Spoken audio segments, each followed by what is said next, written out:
Saya itu sudah lengkap tentang sejarah pendidikan Imam Syafi'i mengenai fikih. Cuman yang kemudian menjadi pertanyaan selanjutnya adalah tadi sudah dijelaskan tentang guru-guru Imam Syafi'i. Tapi guru tauhidnya Imam Syafi'i siapa? Guru tauhidnya Imam Syafi'i itu siapa? Apakah Imam Syafi'i hanya belajar fikih saja dan beliau tidak belajar tentang tauhid? Jadi itu yang menjadi persoalan kemudian. Apakah beliau hanya belajar fikih, tidak belajar tauhid? Tentunya kita meyakini bahwa beliau tidak hanya belajar fikih, beliau juga belajar tentang tauhid. Cuman yang mutawatir yang kita dengar, bahkan sudah menjadi sudah menjadi lazim. Kalau diitlaq Imam Syafi'i, kalau dikatakan Imam Syafi'i, maka yang terbayang kemudian adalah mujtahid, mazhab, usul fikih. Itu yang terbayang kalau diitlaq Imam Syafi'i. Yang terbayang apa? Mujtahid, kemudian mazhab, usul fikih. Itu Imam Syafi'i. Itu yang mutawatir. Jadi yang mutawatir artinya itu riwayat itu sudah sampai kepada bilangan yang tidak mungkin orang akan bersekongkol dalam kebohongan tentang riwayat itu. Sehingga kita bisa meyakini bahwa beliau adalah seorang mujtahid, beliau adalah seorang pendiri madhab, beliau adalah seorang usuli, dan beliau adalah seorang fuqaha. Kemudian kalau bicara tentang tauhid, itu tidak ada riwayat yang mutawatir. Tidak ada riwayat yang mutawatir yang menjelaskan tentang riwayat pendidikan beliau tentang tauhid. Jadi karena tidak ada riwayat yang mutawatir, sehingga kalau ditanya kepada kita, kira-kira tauhidnya Imam Syafi'i itu tauhid beliau tauhid apa? Tentu karena beliau itu hidup pada tahun 100-an Hijriah, karena beliau itu hidup pada tahun 100-an Hijriah, tentu kita akan mengatakan bahwa tauhid beliau tauhid Ahlus Sunnah. Tauhid beliau tauhid Ahlus Sunnah. Kenapa tauhid beliau tauhid Ahlus Sunnah?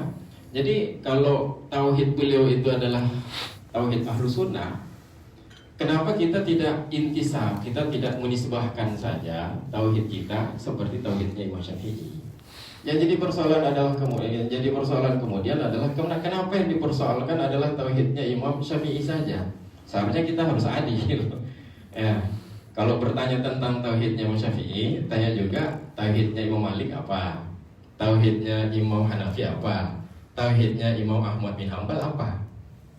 Jadi sehingga oleh penganut mazhab, masing-masing mazhab dia akan berakidah, misalnya akidah bermazhab Imam Hanafi dan akidahnya Imam Hanafi, bermazhab Imam Malik dan akidah Imam Malik, bermazhab Syafi'i juga akidahnya Imam Syafi'i, dan bermazhab Imam Ahmad bin Hanbal dan berakidah dengan akidahnya Imam Ahmad bin Hanbal. Tapi kan tidak ada pertanyaan seperti itu. Orang hanya mempersoalkan tentang apa tauhidnya Imam Syafi'i, dan kenapa kita tidak intisab, kenapa kita tidak menisbahkan diri kepada Imam Syafi'i. Kenapa kita hanya menisbahkan diri kepada Imam Syafi'i hanya bidang fikih, tidak menisbahkan diri kepada Imam Syafi'i dalam bidang akidah? Kalau itu pertanyaannya, kenapa tidak menisbahkan diri kepada Imam Syafi'i dalam bidang akidah, tapi hanya menisbahkan diri kepada Imam Syafi'i dalam bidang mazhab saja? Kalau itu pertanyaannya, maka saya rasa bisa kita jawab bahwa karena yang mutawatir dari Imam Syafi'i itu adalah bidang fikih, sedangkan dalam bidang tauhid itu tidak mutawatir. Persoalannya, karena tidak mutawatir apa akidah dari Imam Syafi'i, bagaimana bagaimana konsep tauhid yang dikembangkan oleh Imam Syafi'i, karena itu tidak mutawatir. Sedangkan dalam akidah kita harus jazam. Makanya dalam kitab-kitab tauhid, kalau misalnya kitab-kitab yang lain mengatakan amma ba'du, kalau dalam kitab tauhid mengatakan ilah, ketahuilah. Jadi kalau dalam bidang tauhid itu orang harus jazam. Nah, jadi orang harus jazam, harus pasti, harus berdasarkan pada ilmu. Bagaimana kita mau bernisbah kepada Imam Syafi'i? Sedangkan konsep tauhid yang diajarkan oleh Imam Syafi'i itu tidak mutawatir. Kalaupun ada riwayat yang menceritakan tentang konsep tauhid Imam Syafi'i, itu tidak sampai tingkat mutawatir. Dan tidak ada juga karya ilmiah dari Imam Syafi'i, berbeda dengan fikih. Kalau dalam bidang akidah itu beliau tidak menghasilkan karya ilmiah dalam bidang, beliau tidak menghasilkan karya ilmiah dalam bidang akidah. Karya ilmiah artinya beliau tidak menghasilkan sebuah karya yang menjelaskan tentang tahapan-tahapan keilmuan tentang akidah, supaya tidak melompat-lompat. Beda misalnya kalau kitab-kitab kitab-kitab Asy'ariyah, kitab-kitab tauhid Asy'ari, itu kan itu tertata rapi.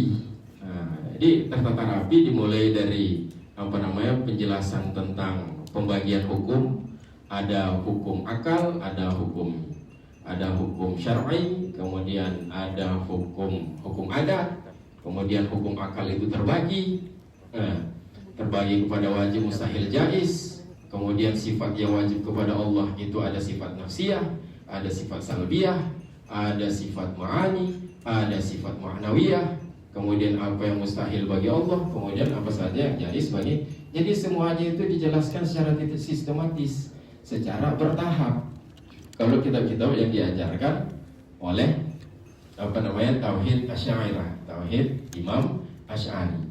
Jadi karena ini dia diajarkan secara sistematis dan sudah diakui oleh guru-guru sebelumnya, karena inilah yang sistematis, makanya kita intisab kepada menisbahkan diri dalam bidang akidah kepada Imam Asy'ari. Karena yang karya ilmiah yang terpelihara dan dijelaskan secara detail, dijelaskan secara sistematis, itu adalah karya ilmiah yang dari Imam Asy'ari, di mana karya ilmiah dari Imam Asy'ari ini diakui oleh ulama, sebahagian besar ulama Syafi'iyah, bahwa akidah yang diajarkan oleh Imam Asy'ari itu sudah sesuai dengan akidah yang diajarkan oleh Rasulullah, akidah yang diajarkan oleh sahabat, tabi'in dan tabi'in. Jadi di sini kami ada mengutip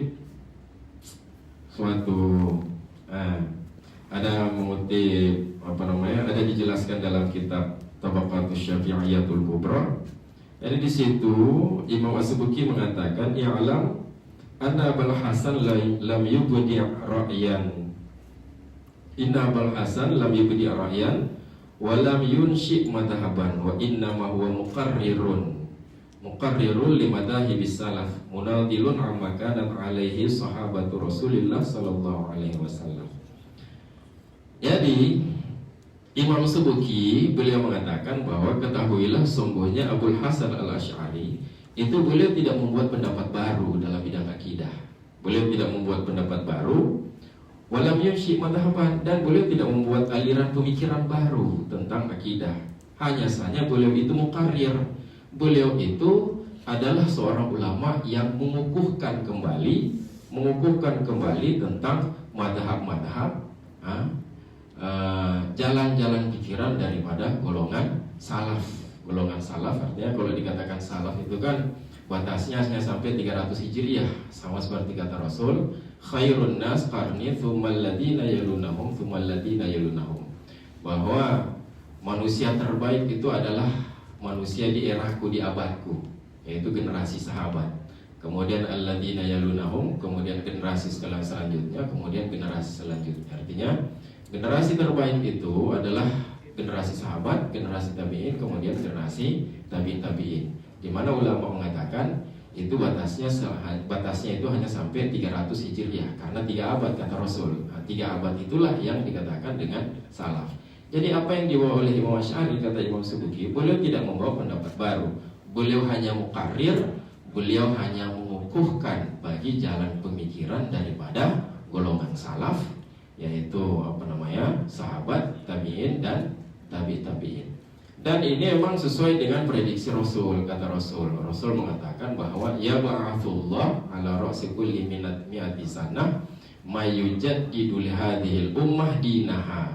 Allah akan mengutus di setiap ra'si kulli mi'ati sanah, di setiap 100 tahun Allah akan mengutus seseorang yang akan yujaddid, seseorang yang akan memperbaharui, seseorang yang akan, kalau bahasa kita, merefresh, menyegarkan kembali urusan agama untuk umat ini. Jadi kata Allah, setiap 100 tahun itu Allah akan mengutus seorang yang menjadi mujaddid, seorang yang akan merefresh, seorang yang kalau misalnya seperti HP itu kan kalau kelamaan biasanya kan ada virus segala macam, jadi kan perlu di refresh supaya HP-nya jangan terlalu lambat. Dan kalau terlalu lambat bisa nanti hang. Jadi harus ada aplikasi yang untuk merefresh kembali.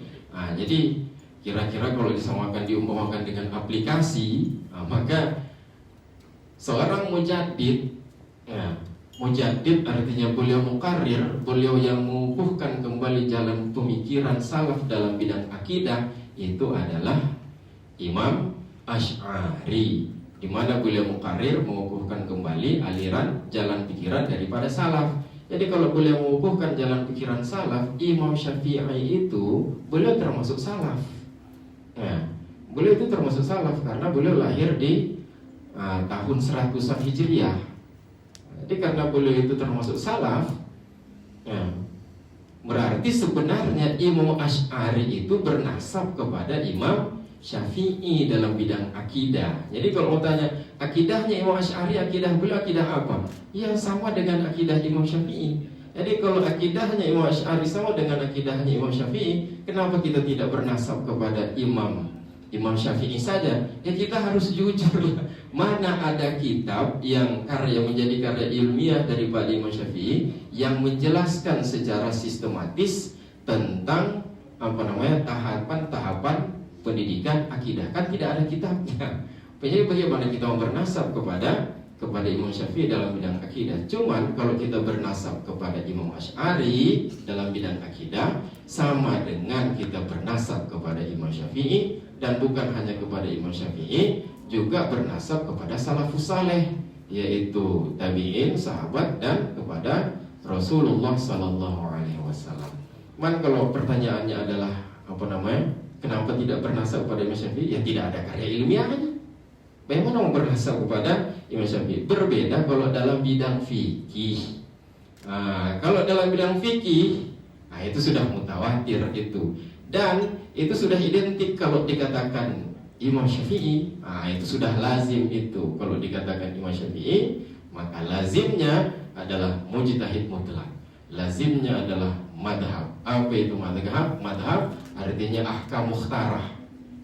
Kalau dikatakan Imam Syafi'i, yang terpikir adalah madhab, jalan pikiran. Jalan pikiran artinya apa? Ahkam mukhtarah, hukum-hukum pilihan Imam Syafi'i yang dikonversi dari teks Al-Quran dan hadis. Melalui apa? Melalui usul fiqh, di mana usul fiqh itu adalah norma-norma yang merumuskan bagaimana cara mengkonversi hukum dari teks Al-Quran dan hadis. Kemudian hukum ini dia akan menjadi fikih. Jadi fikih itu adalah pengetahuan tentang hukum syariat yang berkaitan dengan perbuatan mukallaf, yang jalannya adalah ijtihad. Jadi kira-kira begitu sepintas tentang kalau kita berbicara tentang historis tauhid dan fikihnya Imam Syafi'i. Jadi tauhidnya Imam Syafi'i bagaimana? Tauhidnya Imam Syafi'i karena beliau itu di generasi salaf, tentunya tauhidnya Imam Syafi'i adalah tauhid salaf. fikihnya Imam Syafi'i, beliau adalah mujtahid mutlak. Jadi beliau adalah mujtahid mutlak. Jadi fikihnya beliau, ya fikih beliau sendiri, fikih Syafi'i. Berbeda dengan mujtahid muntasib yang lain. Jadi saya pikir untuk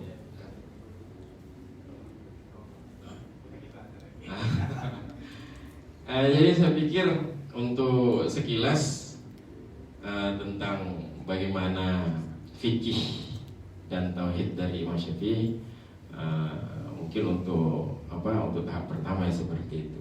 Cuman yang jadi pertanyaan yang agak teringat-ingat di pikiran, kenapa dipersoalkan? Kenapa dipersoalkan tentang fikihnya Imam fikihnya Imam Syafi'i, tauhidnya Imam Syafi'i? Kenapa itu yang dipersoalkan? Mungkinkah? Kira-kira kalau pertanyaan dramatisnya kan seperti itu kan? Mungkinkah ada agenda tersembunyi di balik pertanyaan itu?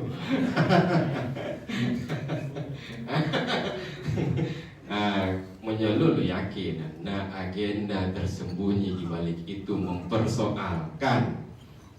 Jadi mungkin itu ingin membuat perangkap. Ketika orang masuk dalam perangkap itu, enak ditarik dalam aliran mereka. Siapa mereka? Lagi hukum dalam dadanya.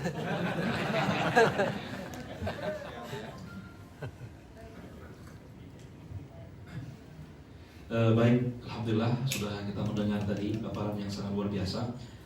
Saya teringat dengan ayat Al-Quran yang surah Al-Isra ayat 87. Allah berfirman, "Qul kullu ya'malu 'ala syakilatihi." Katakan setiap orang itu bekerja, berbuat sesuai dengan profesinya masing-masing.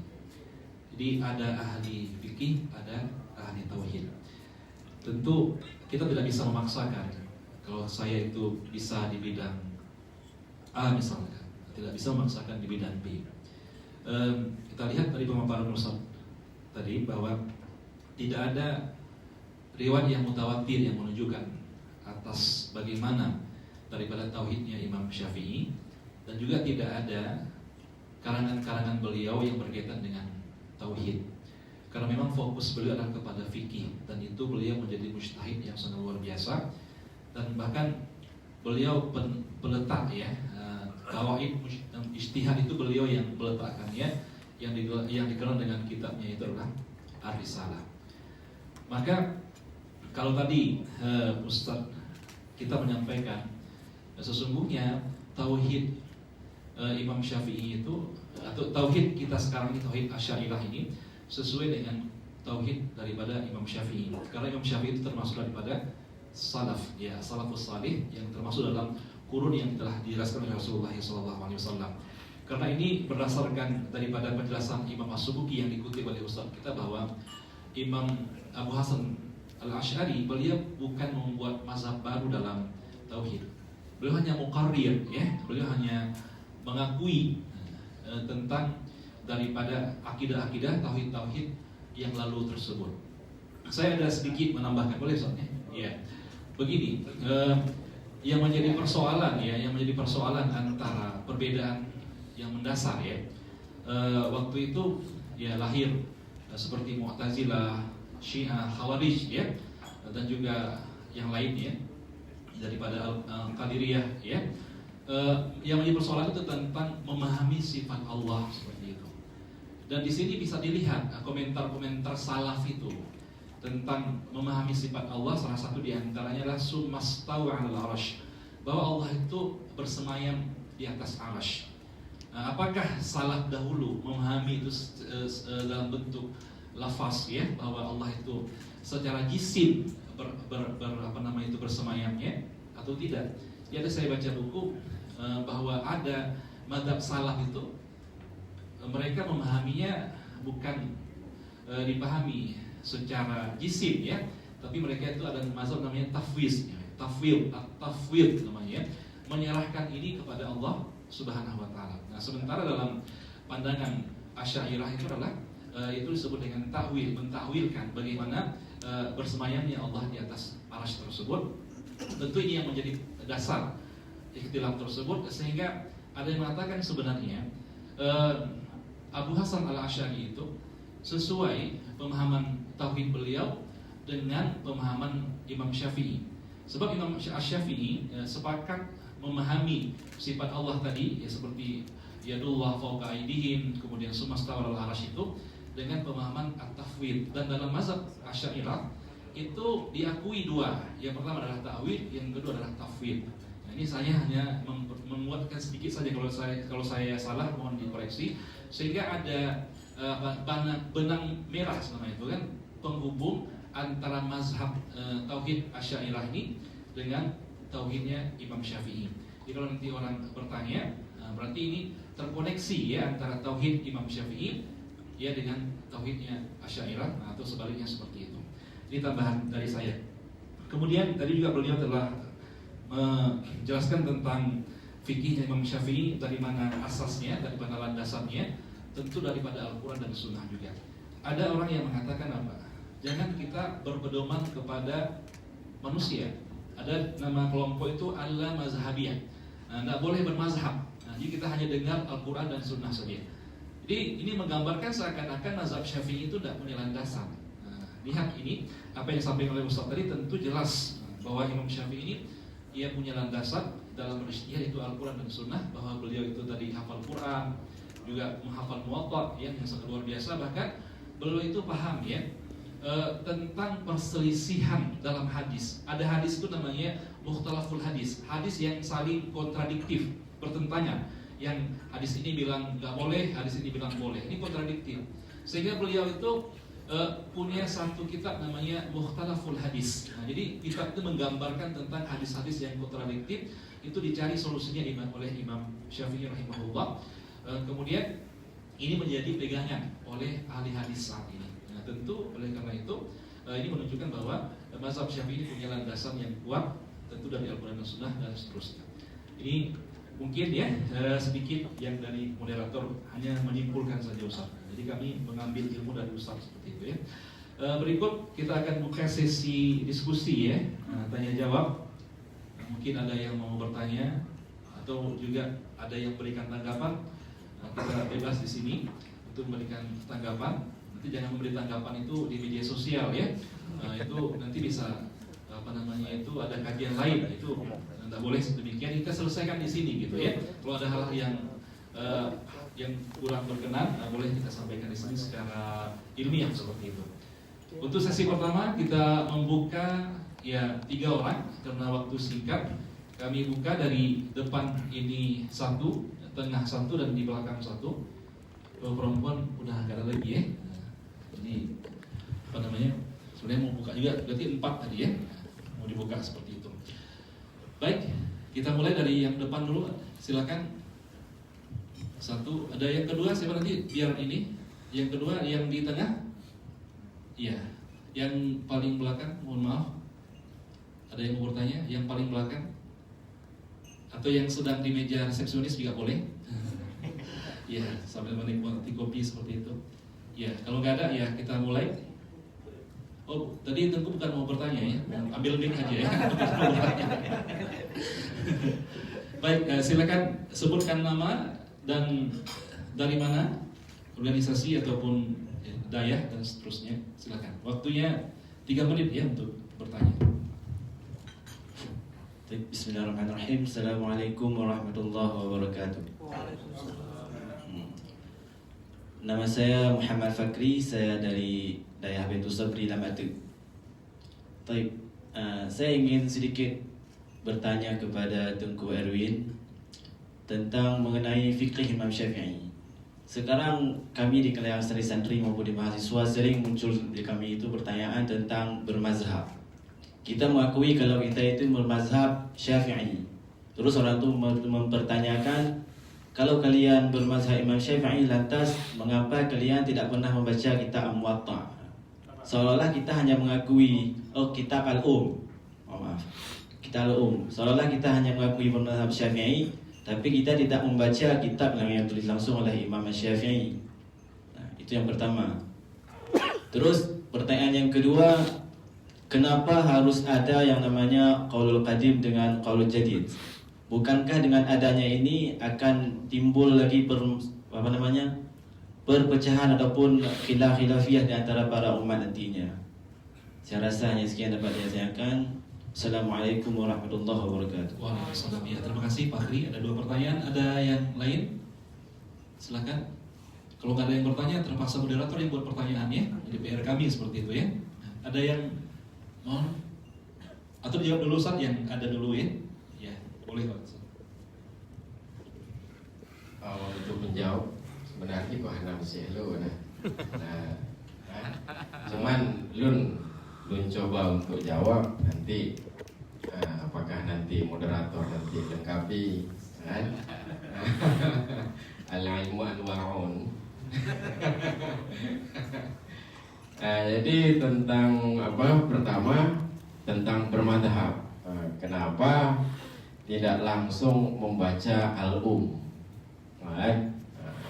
Kenapa di pesantren-pesantren itu tidak ada orang yang mau membaca al-um?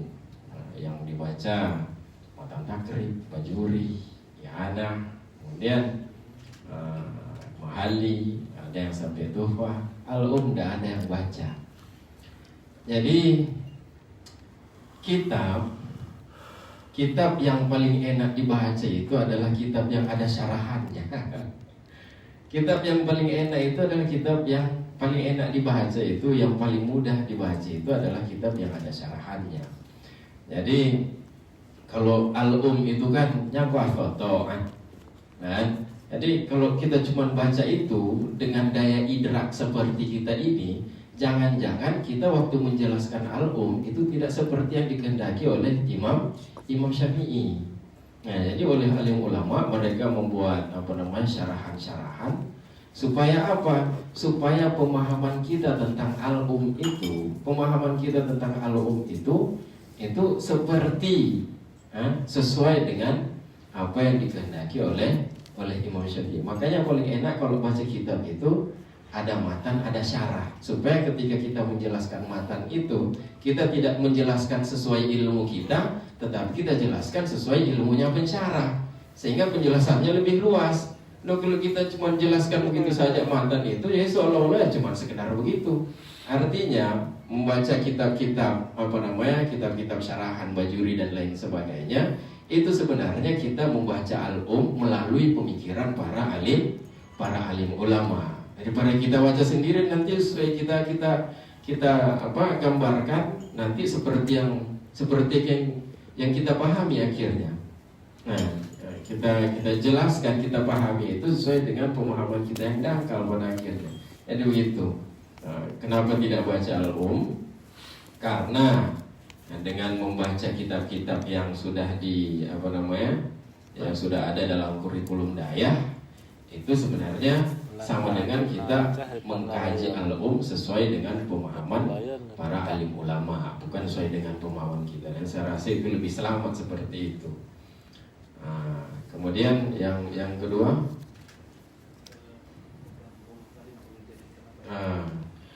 itulah namanya ijtihad.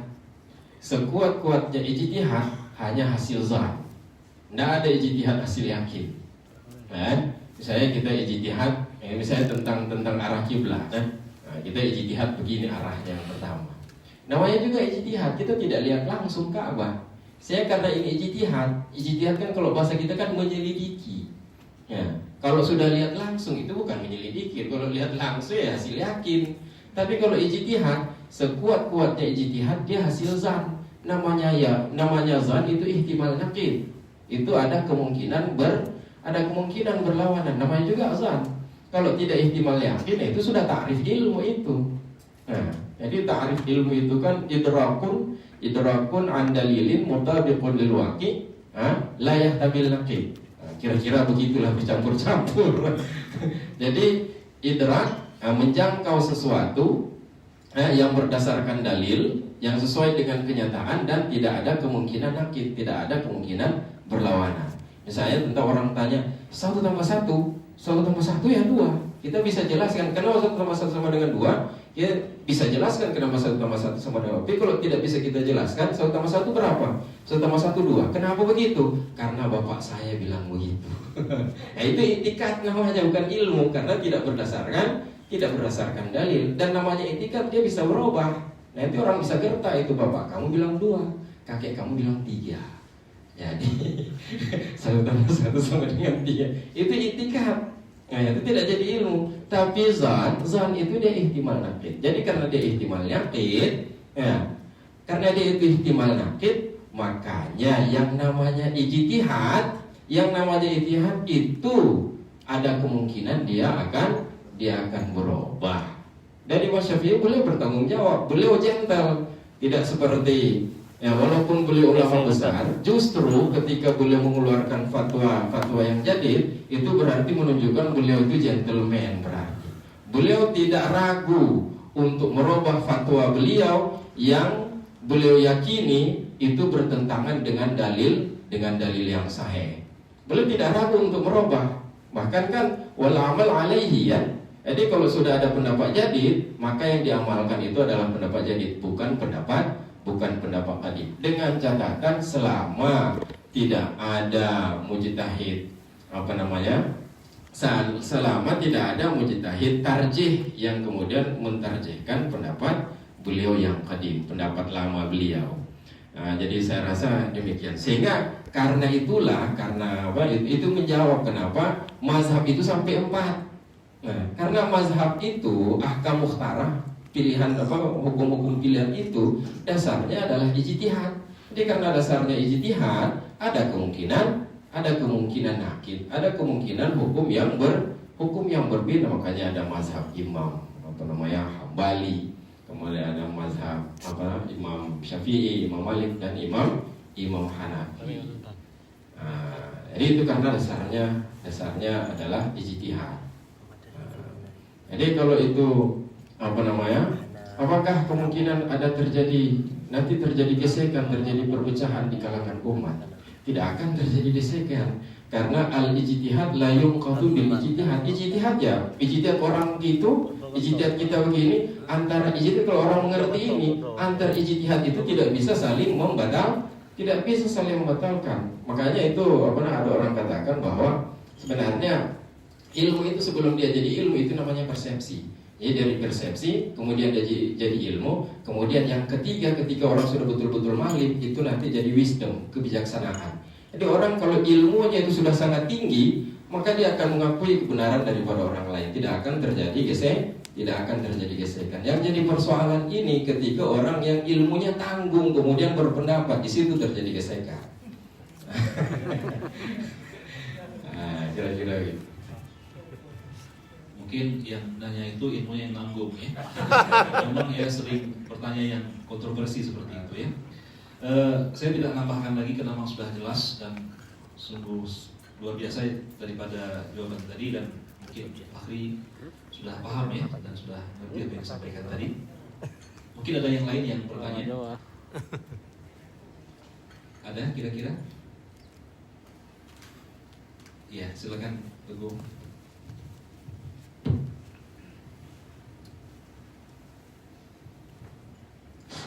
Assalamualaikum warahmatullahi wabarakatuh. Nama saya Tengku Irfan Effendi dari Jempit, bekas santri Budi Larno. Pertanyaan mungkin sedikit geser dari konteks yang kita bahas hari ini, tapi itu menjadi hal yang sangat krusial khusus di Aceh. Yang pertama, umumnya rakyat Aceh ketika ada ulama yang membuat fatwa atau membuat ajaran yang tidak berbahasa Syafi'i, dengan mudahnya kita menyatakan orang itu Wahabi. Jadi sayang sekali ketika kita tidak memahami 4 mazhab tersebut, begitu dia tidak sesuai dengan mazhab Syafi'i, dengan mudahnya kita menyatakan orang itu Wahabi tanpa cross check. Satu, mohon penjelasan daripada narasumber. Yang kedua, khususnya mungkin buat moderator yang sudah lama di Timur Tengah atau di Arab sana, apakah Arab Saudi itu bermazhab apa? Tunggu, karena saya lihat beberapa ulama yang menyatakan beliau Wahabi, sebagian Maliki. Mohon penjelasan dari moderator yang lama di Timur Tengah. Demikian, Assalamualaikum warahmatullahi wabarakatuh.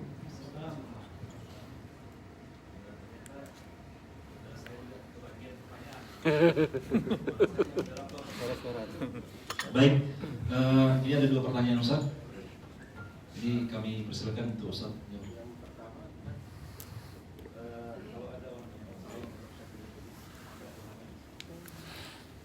Benar. Jadi itu namanya orang makan nangka, orang lain kena getah. Jadi karena yang memperuncing masalah ini Wahabi, ya. Nah, jadi karena mereka yang memperuncing masalah, akhirnya orang yang sebenarnya dia bukan Wahabi, dia konsisten dengan mazhab dia konsisten dengan mazhab Hambali. Ya, masalahnya ini kan Wahabi ini mereka tidak konsisten dengan satu mazhab. Apakah boleh tidak konsisten dengan, apakah boleh beramal dengan mazhab yang lain? Boleh, dipersilahkan dalam dalam mazhab Syafi'i boleh beramal dengan taklid kepada selain Imam Syafi'i, taklid kepada salah satu mazhab yang 4, karena itu yang terjaga mazhabnya hingga sekarang.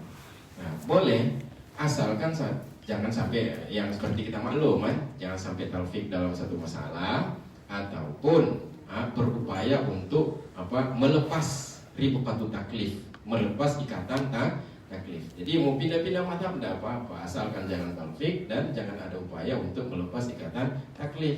Karena namanya juga taklif, ilzamu kulfah, membebankan. Jadi kalau kita pindah-pindah mazhab dengan tujuan adalah untuk melepaskan beban, jadi sudah hilang nilai taklifnya.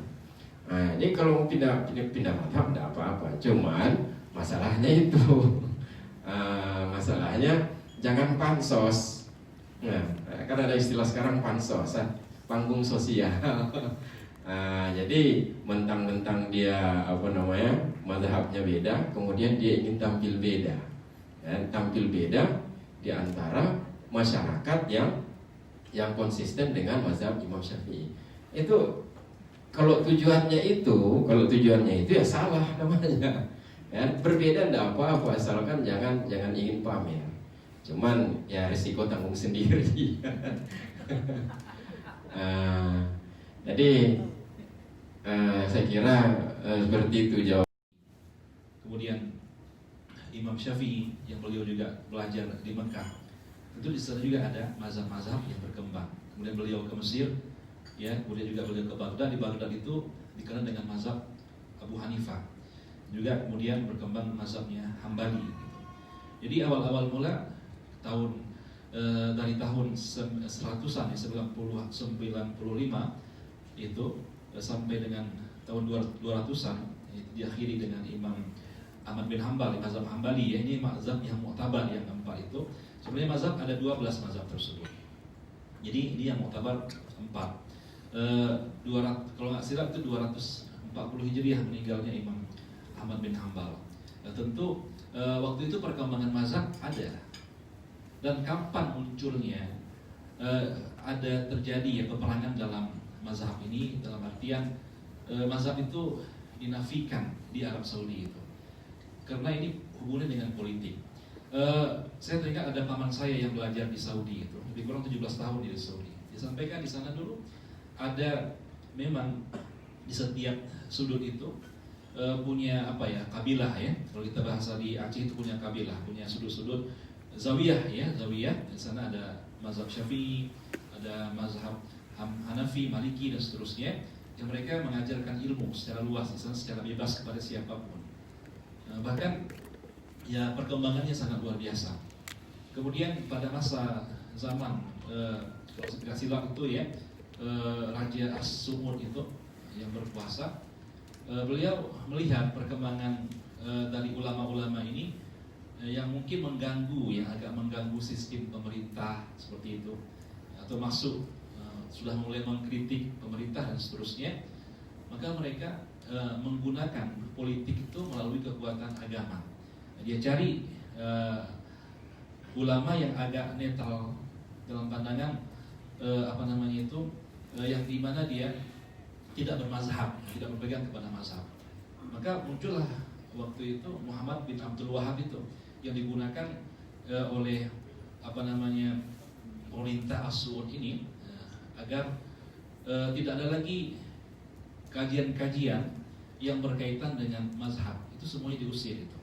Bahkan tidak bebas lagi di sana. Siapa yang membuat ulama-ulama banyak di penjara pada waktu itu. Jadi kalau ada mazhab yang berkembang di sana itu tidak lagi dibenarkan. Jadi di Masjidil Haram itu dibasmi itu, dibersihkan semuanya sehingga tidak lagi secara bebas pengajaran sesuai dengan mazhab-mazhab yang berkembang waktu itu. Dan akhirnya karena memang ini disokong oleh pemerintah, ini sesuai dengan pemerintah yang karena disokong pemerintah. Kalau pemerintah nggak sokong, tentunya ini nggak kuat mereka.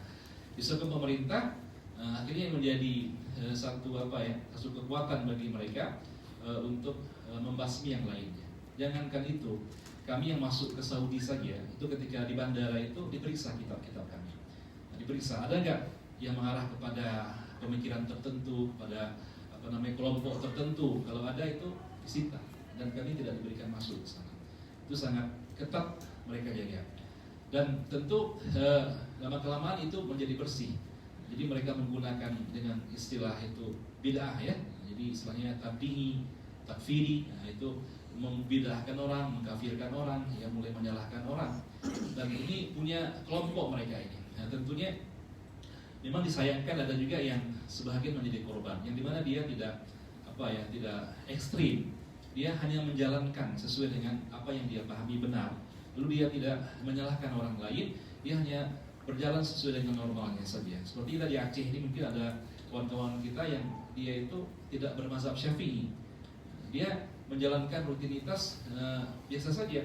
Tapi ketika masuk kelompok ini, ketika masuk ke Aceh, masuk ke anggota mereka, itu juga nggak dia kacau kelompok tersebut, dia kacau sehingga semua orang dia kacau dan dia salahkan semuanya. Dan hal ini dia akan laksanakan di seluruh negara. Makanya di Tunisia itu dilarang perkembangan dari orang-orang ini yang masuk ke negara mereka, sehingga tidak dibenarkan untuk mengajar di sana dan dibenarkan untuk membuat kajian, disebabkan karena memang mereka banyak menyalahkan orang dan timbulnya perpecahan seperti itu. Jadi sangat ekstrem sekali.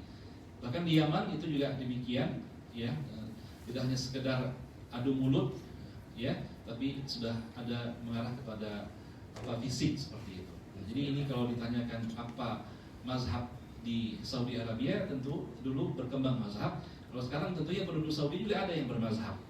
Ketika ada salah seorang syekh datang ke sini, dia mengakui mazhab Syafi'i dan dia mengatakan salah mereka yang suka menyalahkan orang lain, yang suka membuat perpecahan tersebut.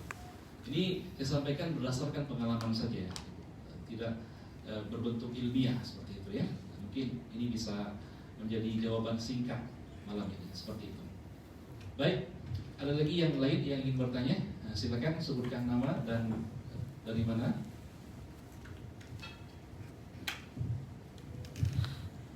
Bismillah, nama saya Khairul Fadli dari daerah Beirut Sabri, Lamatut. Jadi ada dua pertanyaan ingin saya tanyakan kepada Tunku Erwin. Pertama, apakah beda Syafi'i dan Syafi'iyah? Karena ada yang tuding Muslim Aceh tidak mengamalkan mazhab Syafi'i, tapi mengikuti ilmu murid-muridnya. Yang kedua,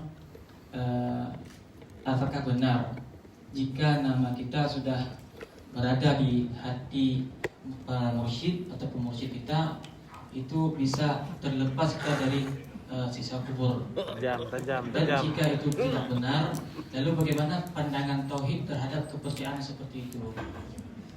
Syukran. Assalamualaikum warahmatullahi wabarakatuh. Ini menarik pertanyaan ini. Beda lagi viral. Syafi'iyah. Kemudian ini perkembangan lintas zaman misalnya. Betul. Ini mungkin kalau orang sudah berpegang pada mursyid tertentu ya, maka dia nggak disisa lagi dalam kuburnya, dibantu oleh mursyid. Mungkin. Jadi mohon penjelasan dari Abu kita selain. Jadi mungkin apa beda antara Syafi'i dengan Syafi'iyah? Nah, itu mungkin bedanya sama dengan kuli dengan kuliah. Beda kuli dengan kuliah. Kalau kuli itu sifat daripada makna. Jadi karena makna mudzakkar, makna kulliyun. Jadi kalau kuliyatun Itu sifat dari muannas qadiyah. Nah, jadi karena sifat dari muannas makanya dikatakan kulliyatun. Jadi qadiyah kulliyatun. Nah, itu juga apa beda antara Syafi'i dengan Syafi'iyah. Syafi'iyah Imam Syafi'i. Yaitu Muhammad bin Idris yang bernasab kepada kakek beliau yaitu Syafi'. Makanya dikatakan dinisbahkan kepada beliau Muhammad Asy-Syafi'i. Jadi dinisbahkan kepada kakek beliau. Kemudian Asy-Syafi'iyah apa bedanya kalau pakai ta ta'nis? Itu karena dia sifat dari jamaah. Jadi jama'atun syafi'iyatun. Ya, jamaah syafi'iyah. Nah, jadi kalau dikatakan syafi'iyah itu artinya golongan syafi'i. Cuma apa bedanya antara syafi' dengan syafi'iyah? Nah, kenapa sampai ada ada istilah syafi' dengan syafi'iyah? Ya karena emang Imam Syafi'i itu bukan orang yang otoriter dalam berpendapat. Nah, tidak seperti kan pernah saya pernah dengar cerita tentang ada suatu agama yang pimpinan agamanya itu ingin memonopoli kebenaran dari kitab suci mereka, sehingga itu kitab itu kemudian kitab suci itu dia taruh racun di pinggirnya, sehingga kalau ada pengikut agama itu ingin menelaah kitab itu langsung, kan itu kan nanti waktu mau buka lembaran kitab itu kan pakai diludah dulu kan. Sudah kemudian dibuka. Jadi kan akhirnya sudah teracun. Kemudian pimpinan agama mengatakan, itu berarti dia tidak diizinkan untuk menelaah. Jadi Imam Syafi'i tidak seperti itu. Beliau bukan orang yang otoriter seperti itu. Makanya beliau bikin usul fiqh. Beliau beliau bukukan usul fiqh sehingga usul fiqh itu untuk memberikan orang perspektif hukum. Jadi itu kan berikan perspektif, sudut pandang tentang hukum. Karena tanpa usul fiqh tanpa usul fiqh kita tidak tahu bagaimana cara memahami, cara mengkonversi hukum daripada Al-Quran dan hadis. Nah, nanti ada nasikh mansukh, kemudian ada ada hadis yang kemudian itu ta'arud antara satu dengan yang lainnya. Ketika dia ta'arud itu bagaimana jalan keluarnya? Ya, apakah harus dengan jamak? Kalau jamak bagaimana cara jamaknya? Itu kan diajarkan dalam usul fiqh. Jadi usul fiqh itu dia memberikan perspektif hukum daripada Al-Quran dan hadis. Jadi karena dia memberikan perspektif sudut pandang bagi orang sehingga orang bisa memahami hukum yang terdapat dalam teks Al-Quran dan teks hadis. Sehingga itu membuat orang berkemungkinan untuk berbeda. Tetapi dalam mazhab Syafi'i itu diajarkan bahwa manusia itu dia itu ada 3 tingkatan, ada mubtadi, ada mutawasid, ada muntahi. Siapa mubtadi? Mubtadi itu adalah orang yang tidak bisa memahami suatu masalah.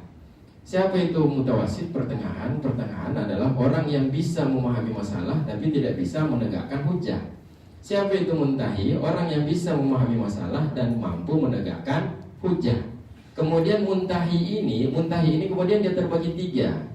Ada orang yang dia bisa menegakkan hujah dan dia bisa mentarjih, mengunggulkan salah satu pendapat dari Imam Syafi'i ataupun salah satu pendapat dari ashab. Daripada ashab. Nah, ini muntahi ini namanya mujtahid fatwa. Di antara mujtahid fatwa itu yang kita kenal adalah Imam Nawawi dan Imam Rafi'i. Dia baru sampai tingkat mujtahid fatwa. Kemudian tingkat yang di atasnya itu ada namanya mujtahid madhab. Jadi mujtahid madhab itu adalah orang yang bukan saja mentarjih, tapi dia mampu menggali hukum dari Al-Quran dan hadis, tapi masih melalui usul daripada seorang mujtahid mutlak. Ini orang ini namanya mujtahid madhab. Jadi dia tidak menggali Al-Quran dan hadis dengan pikiran sendiri, tapi menggali Al-Quran dan hadis secara tidak langsung melalui pikiran Imam Syafi'i misalnya, karena masih menggunakan kaidah usul fiqh yang dibuat oleh Imam Syafi'i. Yang tingkat tertinggi itu adalah mujtahid mutlak. Jadi mujtahid mutlak itu adalah orang yang mampu menggali langsung dari Al-Quran dan hadis karena mampu menciptakan usul fiqh mustaqil, usul fiqh yang independen, yang berdiri sendiri. tidak bernasab lagi, tidak menghubungkan diri lagi kepada Imam Hanafi, Imam Malik ataupun imam yang lain, tapi ini adalah usul fiqh, ini adalah usul fiqh sendiri. Jadi karena begini rinciannya kan mulai kelihatan kan siapa Syafi'i dan siapa Syafi'iyah. Karena beliau memang bukan orang otoriter, beliau bikin usul fiqh, bikin usul fiqh supaya orang punya perspektif hukum. Tapi orang harus mengerti tingkatan-tingkatannya. Kalau seperti mujtahid madhab itu seperti Al-Muzani, yang kalau dalam kitab Mahali ini dikatakan dengan ashabul wujuh, sehingga pendapatnya itu ada kala dikatakan asah, ada kala dikatakan sahih. Ya, itu orang-orang sudah sampai pada tingkatan mujtahid madhab. Jadi tidak semua orang.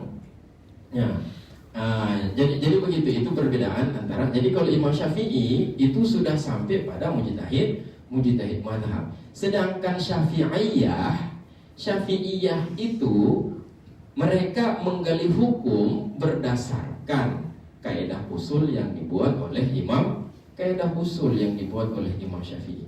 Di mana pendapat-pendapat mereka ini karena menggunakan kaidah usul Imam Syafi'i, tentu tidak akan ta'arud, tidak akan kontradiksi dengan pendapat dari Imam Syafi'i. Jadi kalau mengikut kepada Syafi'iyah sama dengan mengikut Imam Syafi'i, karena Syafi'iyah itu usul fiknya Imam Syafi'i, mana bisa kontradiksi. Jadi kita bermazhab Syafi'iyah berarti bukan bagaimana bermazhab Syafi'iyah tidak bermazhab Syafi'iyah berarti bermazhab Imam Syafi'i, karena Syafi'iyah ini menggunakan kaidah usul fiknya Imam Syafi'i. Bahkan ada seorang tokoh mujtahid yang sangat populer kalau di kalangan Syafi'iyah, yaitu beliau namanya Ibnu Mundir. Jadi Ibnu Mundir luar biasa alim beliau. Beliau hafal ijma', beliau hafal khilafiyah, beliau hafal hadis, Al-Quran, apalagi ya. Beliau kuasai semua, beliau kuasai kaidah. Bahkan kalau seandainya beliau berijtihad, beliau mampu sebenarnya menjadi mujtahid mustaqil, mujtahid mutlak. Beliau mampu bikin kaidah usul fiqh sendiri, sehingga beliau mampu bikin mazhab sendiri. Tapi orang tanya, sealim engkau mampu membuat mazhab sendiri, kenapa tidak buat mazhab sendiri? Kenapa masih intisab kepada Imam Syafi'i? Apa beliau katakan? Kalaupun saya mau buat mazhab sendiri, hasil pikiran saya itu pasti sama dengan pendapatnya Imam Syafi'i. Jadi untuk aku bikin mazhab sendiri. Kalaupun ada orang yang inilah orang-orang ikhlas zaman dulu. Kalau sekarang kan enggak, paling dia pansos lagi ya. Jadi panggung sosial. Bikin mazhab sendiri. Oh, kok sama dengan pendapatnya Imam Syafi'i? Kami kebetulan sama. Cari panggung memang. Jadi ulama-ulama dulu mereka ikhlas, mereka jujur. Udah sama dengan Imam Syafi'i untuk bikin mazhab baru. Apalagi Imam Syafi'i lebih alim. Jadi itu kalau ikut kepada Syafi'iyah itu sama dengan ikut kepada Imam Syafi'i. Dan misalnya paling pertanyaannya misalnya tentang menghadiahkan pahala. Imam Syafi'i kan berpendapat tidak sampai. Sedangkan Syafi'iyah mengatakan itu sampai. Itu tentang menghadiahkan pahala itu kata Imam Nawawi, al-masyhur min madhabil Imam Syafi'i. Yang masyhur daripada pendapat Imam Syafi'i adalah tidak sampai. Itu yang masyhur. Masyhur itu kan artinya terkenal kan? Artinya bisa saja Imam Syafi'i tidak berpendapat seperti itu. Ada pendapat Imam Syafi'i yang lain, karena itu kan masyhur. Berarti ada pendapat Imam Syafi'i yang lain yang mengatakan bahwa bacaan itu qiraah Fatihah misalnya itu bisa sampai kepada mayit. Caranya bagaimana? Ya dikompromikan berarti. Makanya ada ulama yang mengkompromikan antara pendapat masyhur Imam Syafi'i dan lainnya. Caranya mereka kompromikan itu pendapat Imam Syafi'i bahwa tidak sampai hadiah pahala itu apabila tidak didoakan dengan ausil, sampaikanlah ya Allah. Tapi kalau seandainya didoakan dengan ausil, pasti Imam Syafi'i berpendapat sampai hadiah pahala kepada si mayit. Jadi inilah Syafi'iyah, mereka mampu mentakwil pendapat Imam Syafi'i, mereka mampu mengkompromikan. Masalahnya inilah orang-orang yang tidak mengerti, yang cari-cari masalah. Ini persoalannya. Kemudian yang kedua,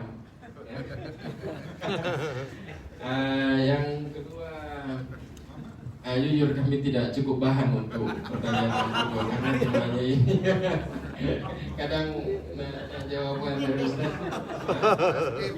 Jadi nggak nyambung.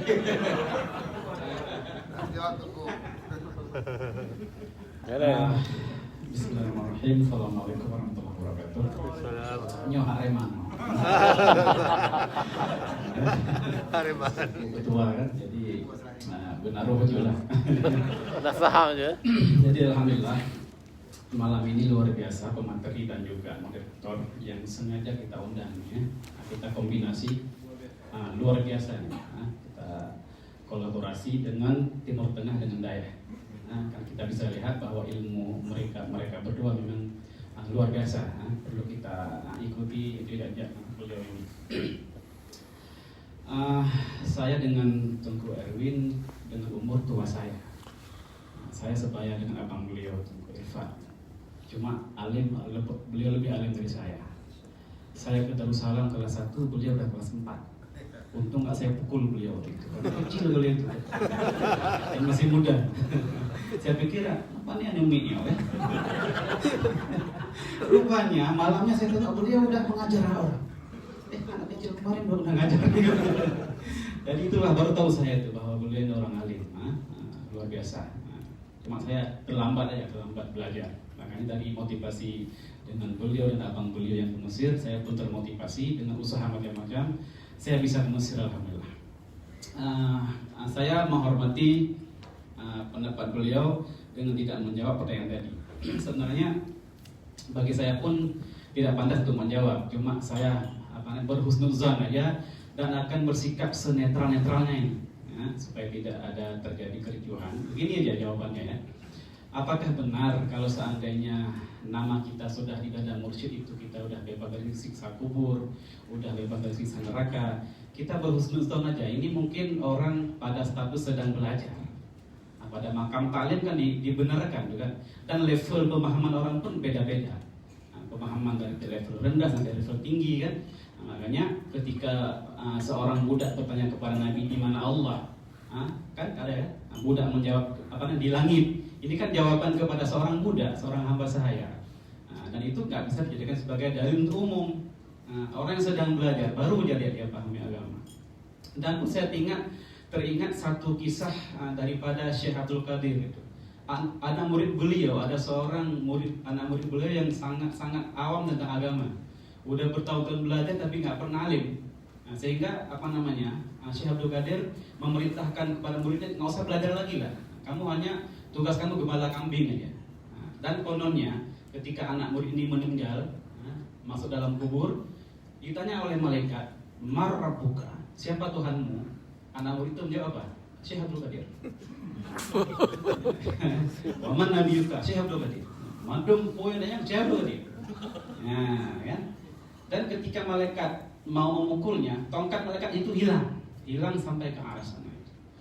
Ternyata dari segi jawaban mungkin salah, tapi ada hal yang lain sehingga dia terbebas daripada siksa. Kenapa? Murid ini sangat ta'zim kepada gurunya. Dia patuh pada gurunya. Ketika disuruh nggak usah lagi belajar, dia nggak belajar lagi. Karena walau belajar pun dia nggak alim. Suruh gembala kambing ya ada manfaat. Busodo. Kayu. Tanjunya. Ya buha. Buha apa? Beres dah. Ini atau juga untuk bawa buha. Alhamdulillah. Jadi saya rasa seperti itu. Itu bukan satu dalil itu. Bisa saja itu dia ta'zim kepada gurunya. Dia lebih hormat pada gurunya. Mungkin itu yang bisa dia jawab. Maka lembaga penuh saya akan menjawab senetral-netralnya. Kapah jawaban kan? Kapah jawaban. Dan itu bukan satu rujukan, bukan satu kepastian. Maka kita perlu belajar dan terus belajar untuk menjadi sebagai insan yang bisa membedakan mana yang hak dan mana yang betul. Mungkin itu sekian daripada saya, sekedar penambahan ya daripada guru-guru kita. Lebih kurang minta maaf. Assalamualaikum warahmatullahi wabarakatuh.